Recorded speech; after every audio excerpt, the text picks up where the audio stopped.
बिस्मिल्लाहिर्रहमानिर्रहीम, अस्सलाम वालेकुम। Live with doctor Shahid Masood के साथ मैं हूं सुमेरा सलीम। नाज़रीन, बीजिंग में दूसरी पाक चीन बिजनेस टू बिजनेस सरमायाकारी कॉन्फ्रेंस से खिताब करते हुए वज़ीर-ए-आज़म शहबाज शरीफ साहब ने कहा है कि चीनी सरमायाकार पाकिस्तान में ज्वाइंट वेंचर्स में सरमायाकारी करें, उन्हें तमाम सहूलतें फराहम की जाएंगी। जबकि दूसरी जानिब जनरल साइद शमशाद मिर्जा साहब की कतर की सियासी अस्करी क़यादत से अहम मुलाकातें हुई हैं, जिसमें अमन और इस्तेहकाम के लिए मुश्तरका अज़्म का इआदा किया गया है। इसके अलावा भी दीगर मौज़ूआत पर आज हम गुफ्तगू करेंगे। स्टूडियो में हमारे साथ मौजूद है डॉक्टर शाहिद मसूद। अस्सलाम वालेकुम डॉक्टर साहब। डॉक्टर साहब, वज़ीर-ए-आज़म शहबाज शरीफ साहब की जो है आज चीनी हम मनसब से भी मुलाकात हुई है, जिसमें 5 नई राहदारियां मिलकर कायम करने का फैसला किया गया है। बहुत बहुत कुछ हो रहा है सही। और उससे पहले तो अल्लाह करे कि ये जल्द सैलाब का सिलसिला ख़त्म हो और ये बारिशें 7 तारीख से दोबारा बारिशों का कहा जा रहा है सिंध में, और ये सैलाब भी ले लें।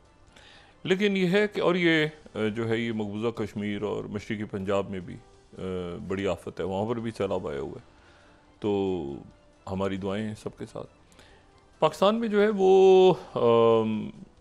मतलब ये अप एंड डाउन अभी आने वाले दिनों में कभी आपको बहुत ज़्यादा तेज़ी नज़र आएगी, कभी वो ठंडा होता नज़र आएगा, कभी तेज़ी नज़र आएगी।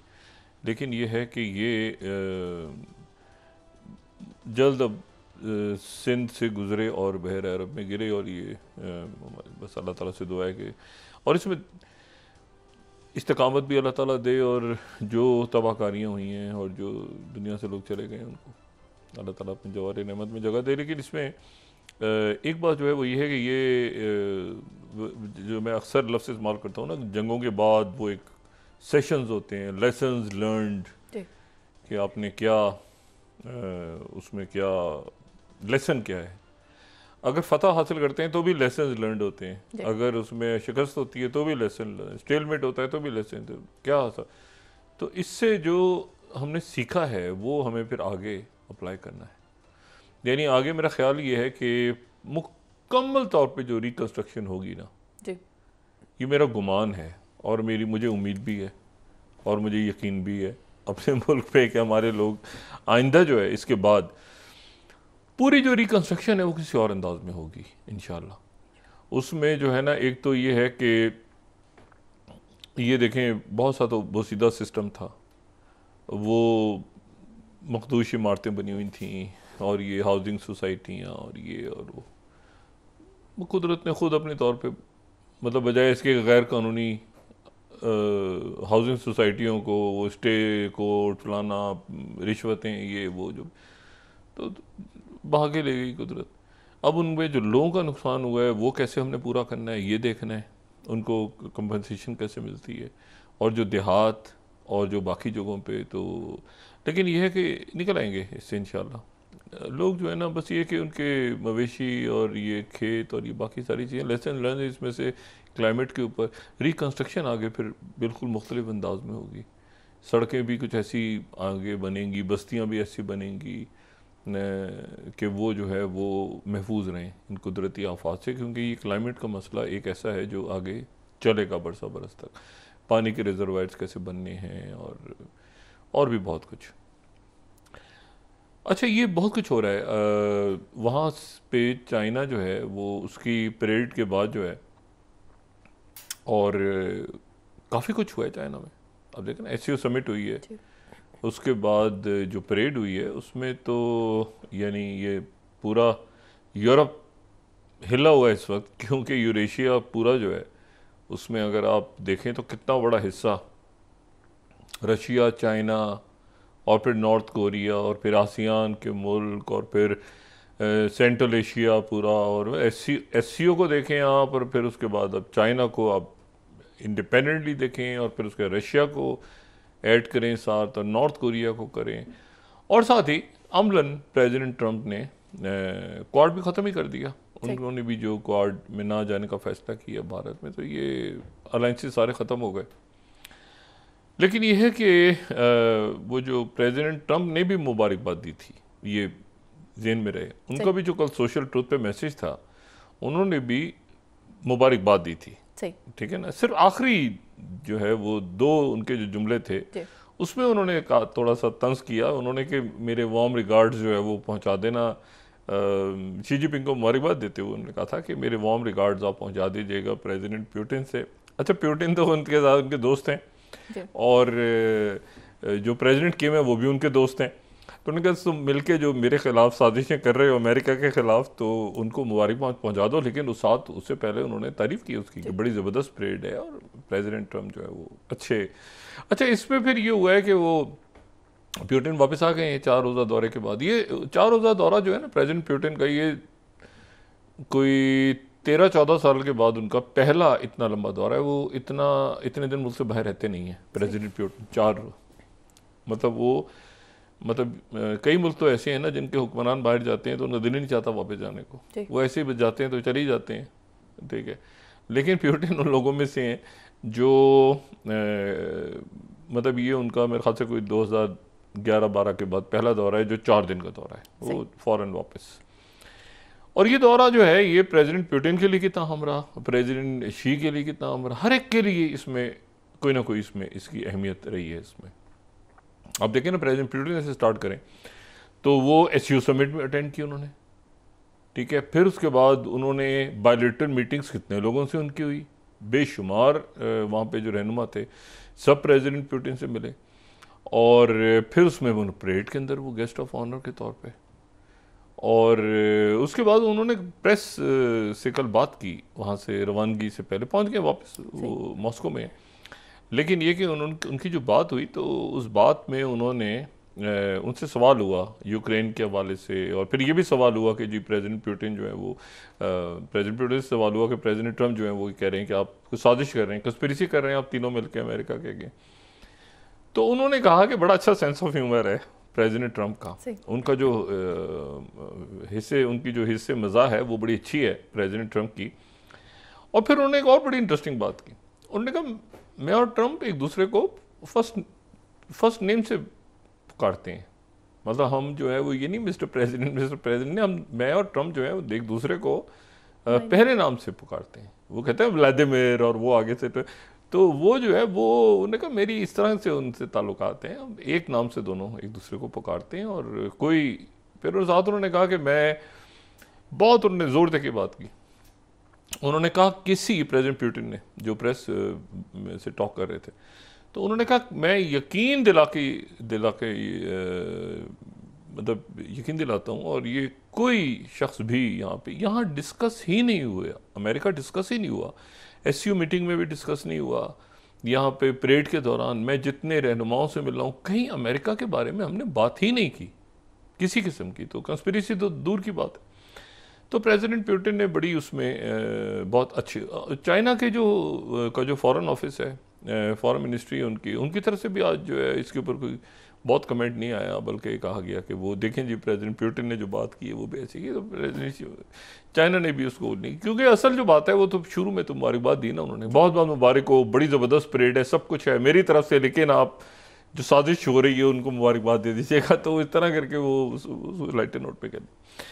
चाइना के बाय द वे बहुत सारे डेलीगेशंस इस वक्त हम जो बात कर रहे हैं ना, तो उनके बहुत सारे चाइना के जो डेलीगेशंस हैं मुख्तलिफ उनके प्रोविंसेस से, मुख्तलिफ सूबों से, उनके जो चाइना के मुख्तलिफ इलाके हैं वहाँ से बिजनेसमैन जो हैं वो अमेरिका में हैं इस वक्त, और मुख्तलिफ प्रोजेक्ट्स के ऊपर वो उनकी अमेरिकन्स की और चाइनीज़ की बात चल रही है।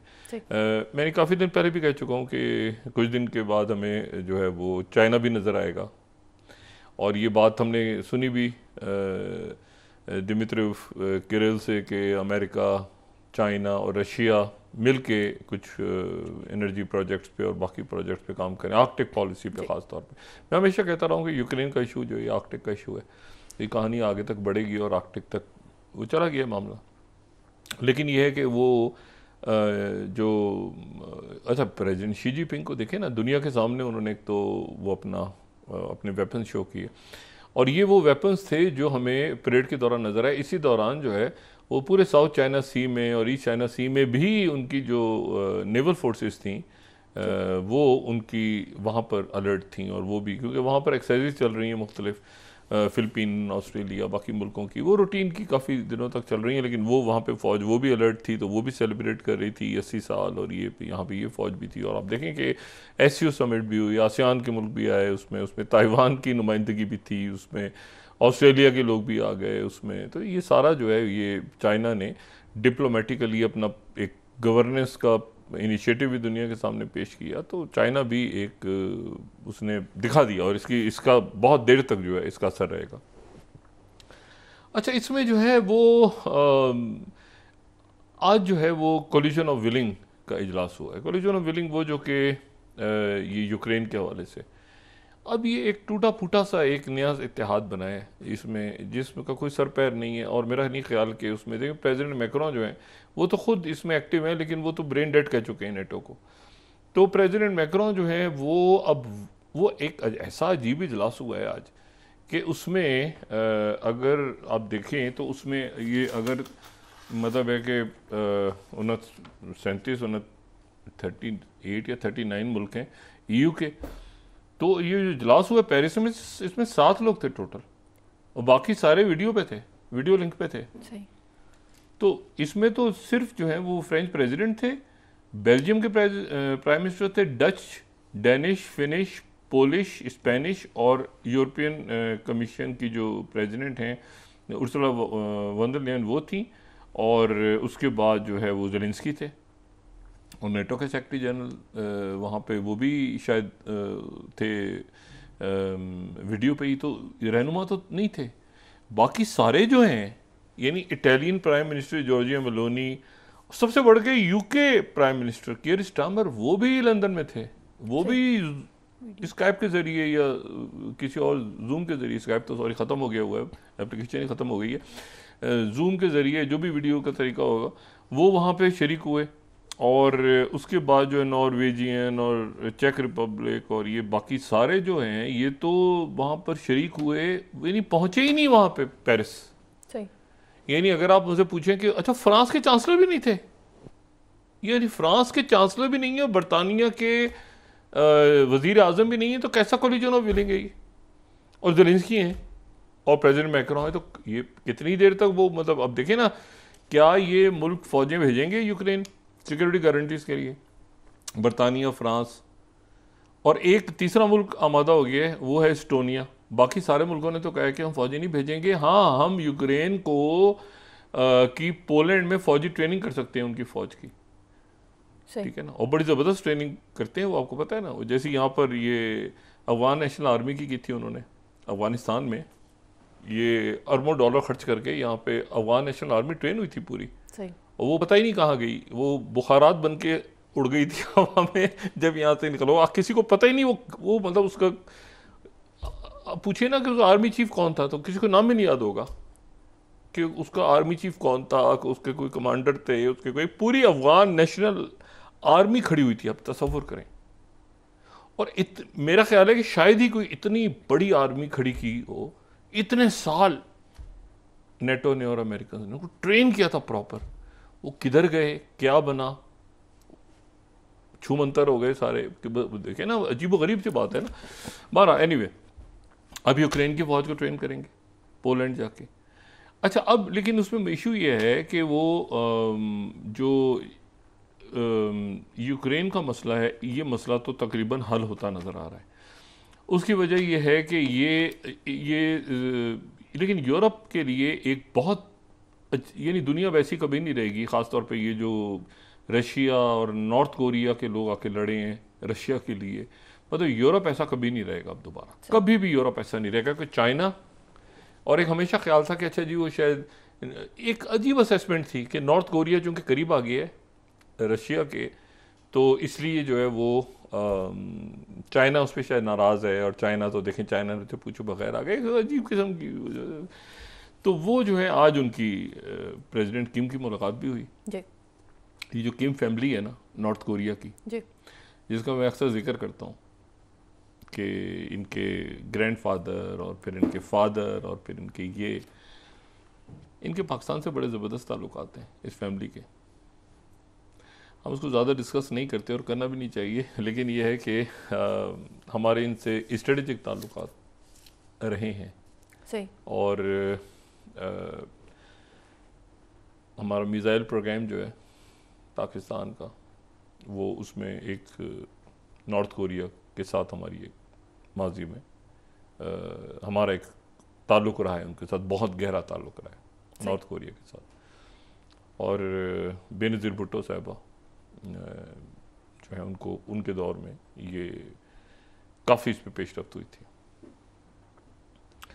बहरहाल तो नॉर्थ कोरिया के साथ हमारे एक ताल्लुकात हैं, साउथ कोरिया के साथ नहीं है लेकिन नॉर्थ कोरिया के साथ हमारे कुछ ताल्लुकात हैं जो बाहर हम ज़ाहिर नहीं करते, करना भी नहीं चाहिए स्ट्रेटेजिक लेवल पे जो भी ताल्लुकात हैं। लेकिन बहरहाल हमारा जो मिसाइल प्रोग्राम है ये किम फैमिली पाकिस्तान के बहुत करीब है।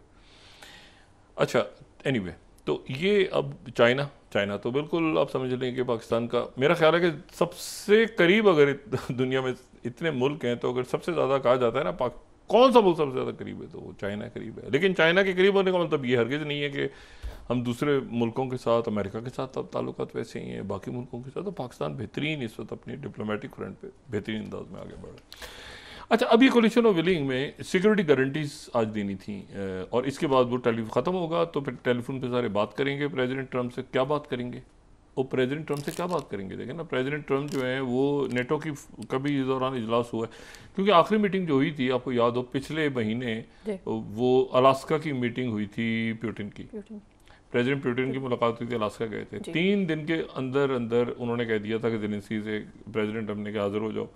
ज़ेलेंस्की अकेले जा नहीं रहे थे, साथ साथ यूरोप के लोग गए थे उनको मिलने, एक कमरे में उनको बिठाया था, एक कमरे में उनको बिठाया था। ये अभी हमने डिस्कस किया था सारा, और उसमें तय क्या चीज़ें हुई थी कि नेटो की मेंबरशिप नहीं होगी, दूसरा ये कि वो जो इलाके चले गए वो चले गए, ठीक है, तीसरा ये कि अमेरिकन ट्रूप्स नहीं होंगी, चौथा ये कि नेटो का मेंबर नहीं बनेंगे वो और आगे एक्सपेंशन नहीं होगी। तो ये तो गारंटीज ऑलरेडी दे चुके हैं। अब इसके बाद ये है कि ये भी कि वो ट्रूप्स नहीं होंगी, ये उनकी, रशिया को भी तो सिक्योरिटी गारंटी चाहिए ना, तो उनकी सिक्योरिटी गारंटीज कौन देगा? उनकी सिक्योरिटी गारंटी यही है ना कि आप नेटो को आगे नहीं लेकर आएंगे, आप अपनी फौजें दूर रखेंगे और जंग से कुछ देखें ना। अब वो ये सारी जो गैस है, ये जो पावर ऑफ साइबेरिया 2, इसकी अपनी जियो पॉलिटिक्स है। साइबेरिया, पावर ऑफ साइबेरिया 2 जो है, जो कि ये यमल के, यानी ये वो तो ईस्टर्न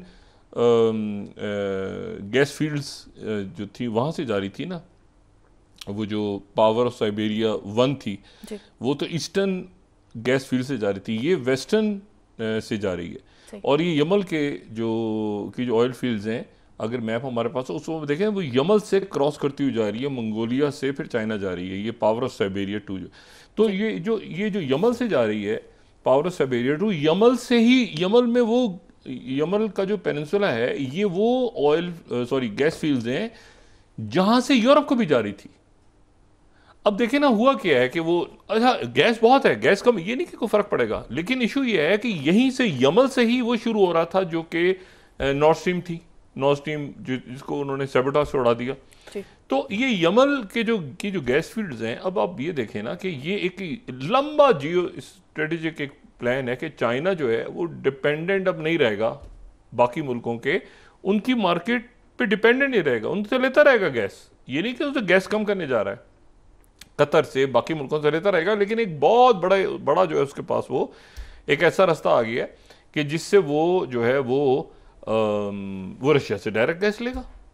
सही, ठीक है ना, मतलब वो डिपेंडेंट नहीं है किसी और मुल्क का कि वो लंबा चौड़ा जो है वो, लेकिन वो रशिया के साथ एक लॉन्ग टर्म उसके स्ट्रेटेजिक ताल्लुकात तय हो गए। और नॉर्थ कोरिया जाके यूरोप से लड़ा है, ये तारीख के में लिखे जाने वाले वाक़यात हैं कि नॉर्थ कोरिया जाके लड़ा है नेटो से, नेटो फोर्सेस से रशिया के लिए लड़ा है। अब आपका ख्याल है कि इसको पुतिन भूलेंगे कभी, या रशियन इसको भूलेंगे? ठीक है ना, वो अभी तक वो फ्लाइंग टाइगर्स बुलाते हैं, चाइना जो है वो भूला नहीं अमेरिकन को। ये तो जो बात प्रेसिडेंट ट्रम्प ने की वो इसलिए कि वो जाहिर है कि वो सारे मिले हुए थे और दुनिया में एक परसेप्शन ऐसे बना हुआ था कि वो अमेरिका के अगेंस्ट बना हुआ। लेकिन जो है ये हमने पहले भी बात की थी कि सेकेंड वर्ल्ड वॉर की जो विक्ट्री थी वो इधर जर्मन और उधर जापानीज़ के अगेंस्ट सब ने मिलकर जीती थी। अच्छा, तो अब ये है कि पावर ऑफ साइबेरिया पे भी सवाल हुआ इनसे, प्रेसिडेंट पुतिन से, उसका भी इन्होंने जवाब दिया। उन्होंने कहा कि बहुत अहम और स्ट्रेटेजिक ताल्लुकात और ये सारे प्रेसिडेंट शी के लिए भी अच्छा गया। ये कोलिजन ऑफ विलिंग जो है आज जब ये फंसी हुई है, इसका इनका इजलास हो रहा है, रहनुमा पहुंचे नहीं है, लेकिन एक शख्सियत वहाँ पहुँच गई।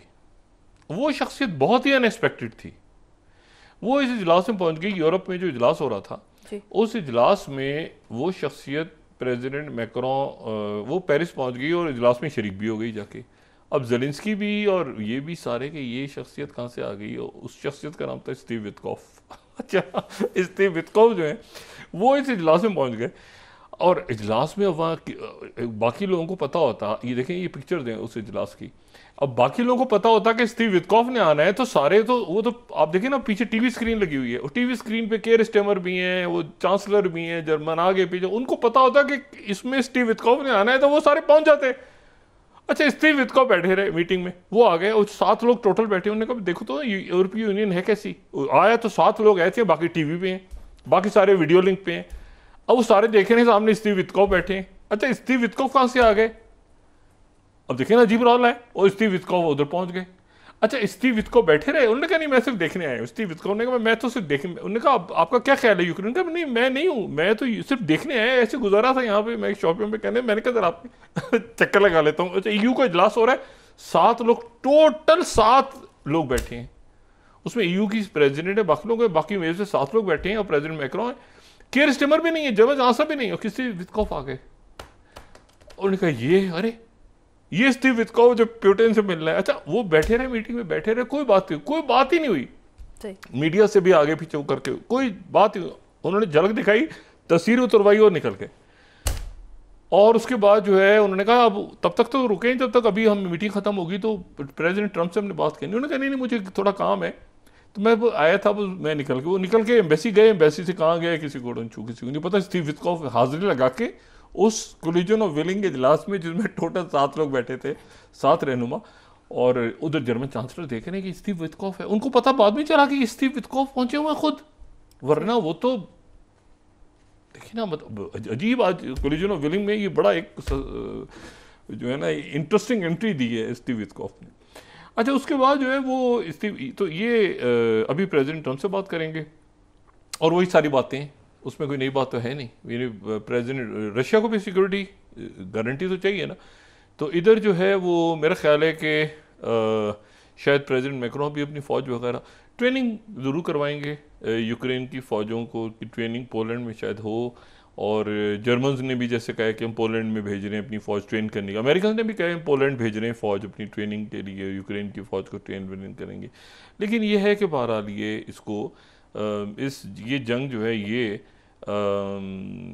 ले गए सारे, इसका पूरा जो पांसा है वो पलट गया, और आज तो वहाँ पर बड़ा मायूसी भरा ये उनकी जो है उनका जो फ्रंट पेज है कीव इंडिपेंडेंट का, Europe is struggling to show US is ready to provide security guarantees alone. यानी वो अमेरिका को ये बताना चाह रहा है यूरोप के हम भी कर सकते हैं कुछ आपके बगैर, लेकिन ये है कि क्या कर सकते हैं, कुछ नहीं कर सकते, क्योंकि वेपन्स भी इस्तेमाल करने से पहले, अमेरिकन वेपन्स इस्तेमाल करने से पहले भी उनसे पूछना होगा ना, और इंटेल और उसके बगैर तो नहीं कर सकते। तो बहरहाल ये है कि यूरोप के अपने बड़े इश्यूज हैं, और उससे यूरोप को निकलना है। फ्रांस है, जर्मनी है, ये पूरा जो टर्मोइल जंग के नतीजे में खड़ा हुआ है, उस टर्मोइल से यूरोप ने निकलना है, और निकल जाएगा। एक जो इसी दौरान प्रेसिडेंट ट्रंप ने जो आप समझ लें कि बड़ा इसको क्या कहना चाहिए, हाइपरसोनिक, सुपरसोनिक या उससे भी बड़ा कोई मिसाइल मारा है, चलाया है, फायर की है, और बराह रास्त वो नेतन्याहू के ऊपर जाके जो पॉलिटिकल उन्होंने फायर की है, वो एक सोशल ट्रुथ के ऊपर उन्होंने मैसेज डाल दिया है, और किस्सा पाक कर दिया, सारा किस्सा तमाम कर दिया। वो कहते हैं फर्स्ट, वो कहते हैं टेल हमास। अच्छा, किसको कह रहे हैं वो, ये मुखातिब किसी को नहीं किया, उन्होंने सिर्फ एक लिखा है, नेतन्याहू को नहीं मुखातिब किया। ये बम शेल गिरा है नेतन्याहू के सर पे, थ्रोन अंडर द बस, याद रखिएगा। Tell Hamas to immediately give back, किसको कह रहे हैं, यानी इसका मुखातिब कोई भी नहीं है, बस एक मैसेज है। टेल हमास टू, ये अगर हम देखें इसको उनका मैसेज दिखा सकें, tell Hamas to immediately give back all 20 hostages, सारे हॉस्टेजेस वापस करो, नॉट 2 और 5 और 7, यानी किस्तों में नहीं होगा, सारे एक साथ छोड़ो, and things will change rapidly, it will and, जंग खत्म हो जाएगी। अब आप ये देखें, इसको दोबारा देखें, टेल हमास, किस्तों में कुछ नहीं, ये कि 10 पहले छोड़ने, 15 बाद में, नहीं नहीं नहीं नहीं, ये लिख रहे हैं आगे, सारे के सारे 20 वापस करो हॉस्टेजेस, 2 भी नहीं, 5 भी नहीं, 7 भी नहीं, और things will change rapidly, it will and. पहला माह। अच्छा, अब जनाब ये तैयारी हो रही थी यहाँ पे कि गज़ा के अंदर घुसेंगे, गज़ा में जाएंगे, वो जनाब देखिए प्रेसिडेंट ट्रम्प जो है ना, इसमें एक बहुत इम्पॉर्टेंट रोल, बाज़ शख्सियात ऐसी होती हैं वो कितना कामयाब होती हैं कितना नाकाम होती हैं, लेकिन उनका नाम लिखा जाता है। स्टीव विटकॉफ जो है, उनका एक नाम लिखा जाएगा कि उन्होंने इस पूरे टर्मोइल में बिल्कुल हट के जो एक रूटीन टीम्स होती हैं, जो एक इजरायली लॉबी फलाना दिमाग ना, वो एक खाता पीता शख्स है और एक आगे उसकी अपनी ज़िंदगी है, और उसने कौन सा वो, और ट्रम्प का वो दोस्त है। तो स्टीव विटकॉफ का बहुत इंपॉर्टेंट रोल, और दूसरा तो है दूसरी शख्सियत जिसका बहुत इंपॉर्टेंट रोल है वो बिशारा बैबा का जिक्र हम पहले भी कर चुके हैं। ये वो जो उनके जो प्रेसिडेंट ट्रम्प के दोस्त भी हैं, और टिफनी के जो सुसर हैं उनके भी दोस्त हैं, ठीक है ना, जो कि मसूद बलास जो मशरिक़ वस्ता के खामोश, जो मैं पहले हम जिक्र कर चुके हैं कि वो यहाँ पे जितने सफ़ीर वगैरह आ रहे हैं वो सारे उनकी मर्ज़ी से आ रहे हैं। ये जो हैं बिशारा बैबा, ये जो हैं ये इनका ताल्लुक तो ईस्ट यरूशलेम इनकी पैदाइश है, लेकिन नकबा जब हुई थी 1948 में, पहले भी बात कर चुके हैं, तो इनकी फैमिली जॉर्डन चली गई थी। फिर उसके बाद ये जो हैं ये इनकी फैमिली 70s में चली गई अमेरिका, और इन्होंने वहाँ पे जाके फिर PhD की, फिर पढ़ाया हार्वर्ड में, फिर बड़े ज़बरदस्त ये इंटेलेक्चुअल हैं। और ये जो हैं ये बाइडन के भी, ये हमेशा से फ़लस्तीनी हकूक़ के लिए, इनसे कोई भी ऐसा शख्स नहीं है मेरे ख्याल से जो वाशिंगटन गया और उसने कोई फ़लस्तीन पे कॉन्फ्रेंस अटेंड करी हो, इनसे मुलाकात ना हुई हो। मेरी तो, हम जब गए हैं तो ये वहाँ, ये तो फ़लस्तीनी कॉज के अगर आप पूछे ना मेन चैम्पियंस कौन है, तो उनमें से एक ये हैं। तो ये जो भी वहाँ पर, तो अब वहाँ पर इन्होंने जो है वो ये इन्होंने कहा कि 6 घंटे प्रेसिडेंट ट्रम्प ने एक खामोश मीटिंग की है, बिल्कुल अलग। वो जो ये टोनी ब्लेयर और ये सारा इनसे पूरे से हट के उन अलग से किए, और उसमें प्रेसिडेंट ट्रम्प इस बात पे कायल हो गए हैं कि फौरी जंगबंदी हो और साथ ही फ़लस्तीनी रियासत का ऐलान भी हो। हमास ने वो एकदम उनकी तरफ से फौरी तौर पे जवाब आया है हमास की तरफ से कि हम तो तैयार हैं, लेकिन इसमें 2 चीज़ें और शामिल कर दी जाएँ। पहली बात तो इसमें ये शामिल कर दी जाए कि वो हमारे कैदी जो हैं वो भी तो रिहा होंगे हॉस्टेजेस के साथ साथ। अच्छा, वो तो स्टीव विटकॉफ प्लान ही यही है कि वो भी रिहा होंगे वहाँ से। और तीसरी बात जो है वो ये है कि ये भी ऐलान कर दें कि ये जो है ये इसमें फौरी तौर पे जो है वो गारंटर जो दरमियान में लोग हैं, तो वो ये बताएं कि इसमें वहाँ पे एक टेक्नोक्रेटिक फ़लस्तीनी अथॉरिटी का सेटअप जो सबको काबिल कबूल हो, वो वहाँ पर काम करेगा, और दैट्स इट। तो इसमें तो अब ये हो गया कि ये एक वो जो फ़ौजें दाखिल हो रही हैं, अब वो नेतन्याहू अच्छा मैं करूँगा नहीं करूँगा, सरकारी तौर पे चुप हो गए, खामोशी सन्नाटा, उधर राइट विंगर्स, उधर से यूएई ने प्रेशर बढ़ाया हुआ है कि वेस्ट बैंक की तरफ बढ़ना मत। वो आज नेतन्याहू ने ऐलान कर दिया है कि यूएई के कहने पे हम अब वेस्ट बैंक की तरफ बिल्कुल भी नहीं जाएंगे, ना वेस्ट बैंक पे जाएंगे ना गजा पे जाएंगे, तो फिर कहाँ जाएंगे? उधर से हुतीज ने फिर फायर किए हैं मिसाइल। डिस्कस करते हैं जी, नाज़रीन वापस आते हैं छोटे से ब्रेक के बाद।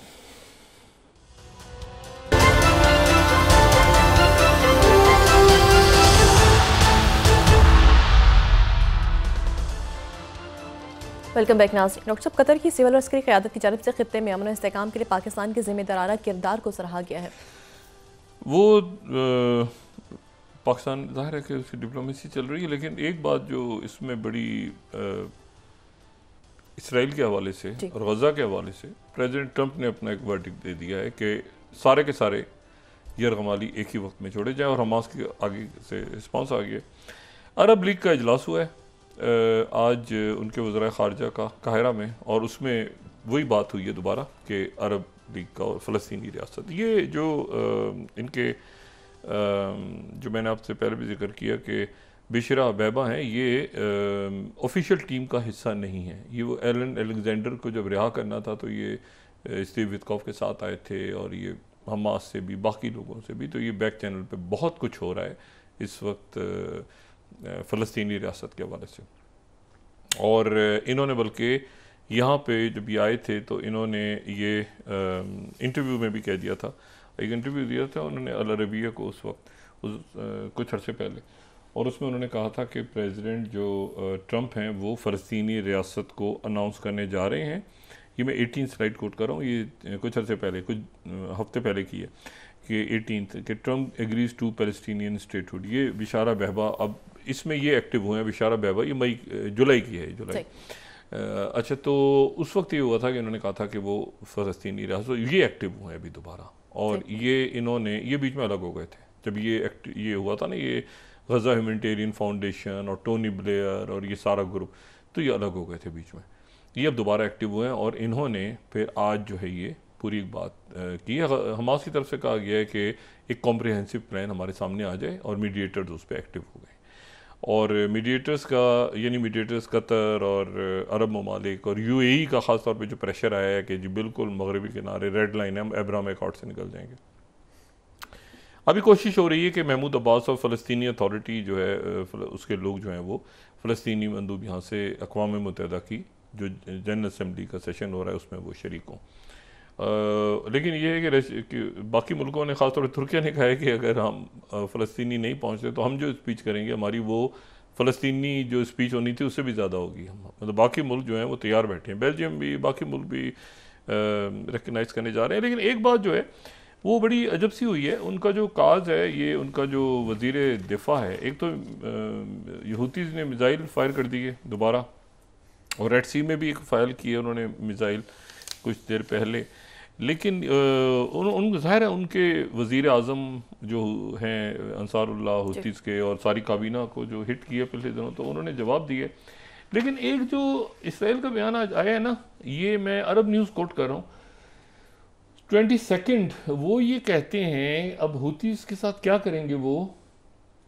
उन्होंने कहा है कि वो जो अहदनामा कदीम में जिन 10 आसमानी आफात का जिक्र है वो हम हूतीज़ पे लेकर आएंगे। मतलब उन्होंने बिब्लिकल लैंग्वेज यूज़ की है। अरब न्यूज़ 22, वो 10 प्लेग्स। अब ये जो है ना, ये अब मेरे लिए तो बड़ी अजीब सी बात है कि ये इस मरले पे अचानक उन्होंने ये देखें, ये 10 प्लेग्स जो है ना, इसको ज़रा अगर हम ये थर्ड स्लाइड यहाँ दिखाएं ना, तो उसमें हम थोड़ा सा उसको समझते हैं कि ये एक्सोडस में जो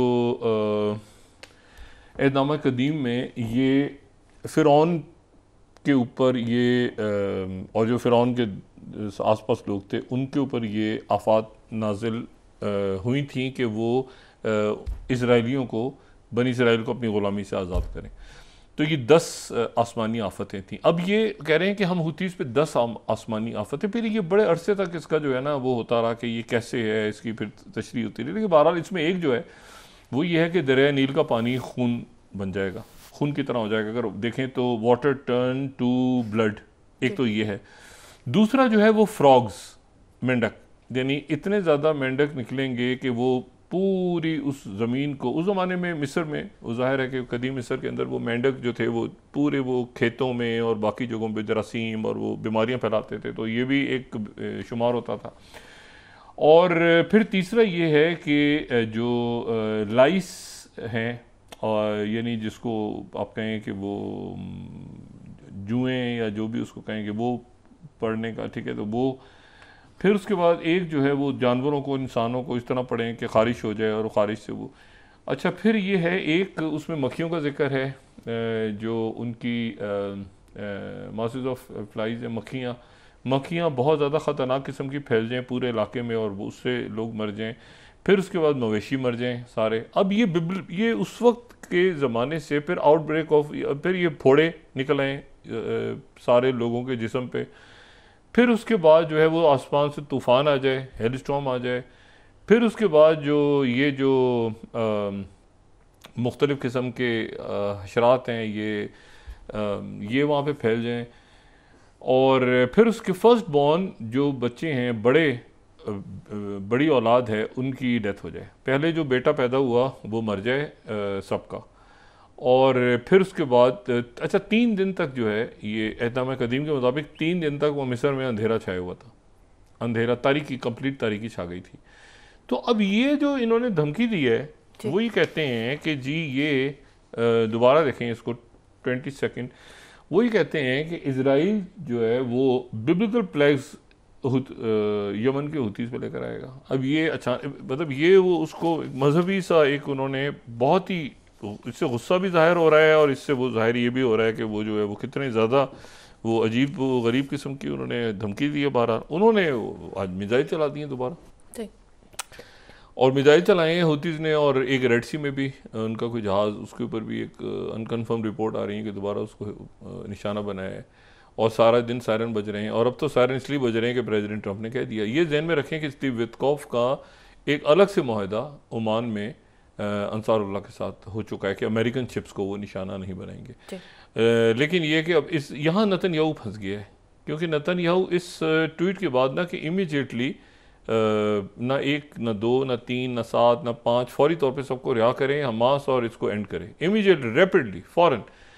और ये सारे स्टीव विटकॉफ फ्रांस में है, वहाँ पर भी कुछ मुलाकातें हो रही हैं, क्योंकि कई यूरोप के मुल्क तो तस्लीम करने जा रहे हैं ना, तो ये तो कोलिजन ऑफ विलिंग से वो उठ गए, लेकिन अब वो वहाँ पर मुलाकातें हो रही हैं।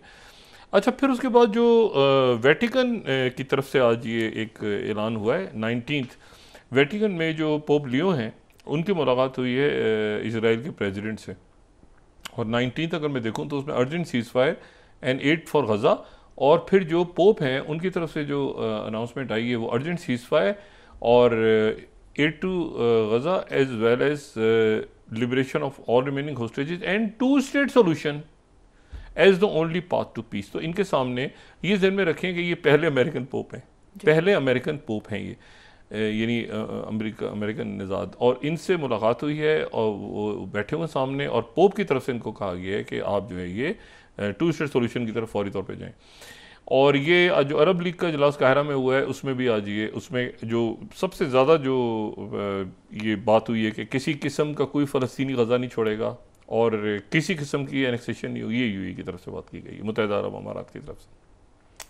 तो सारे मुल्क इस वक्त एक हैं, और इन्होंने उसको तो उठा के पटक दिए साइड पे, और ये बात सामने आ गई कि प्रेसिडेंट ट्रंप ने वो एक ट्वीट का एक हिस्सा कर दिया ना उन्होंने, वो देखें ना, वो एक जो था वो उन्होंने कर दिया, वो एक वादा जो था वो पूरा कर दिया कि सारे के सारे लोगों को एक वक्त में छोड़ो और जंग एकदम ख़त्म होगी। अब इसको फाइनली क्लोज करने से पहले इसको, इस मैसेज को दोबारा देख लें ताकि इस पर हम क्लोज करें आज का प्रोग्राम। ये first, tell Hamas to immediately give back all 20 hostages, ये फर्स्ट स्लाइड जो थी, नॉट 2 और 5 और 7, किस्तों में नहीं।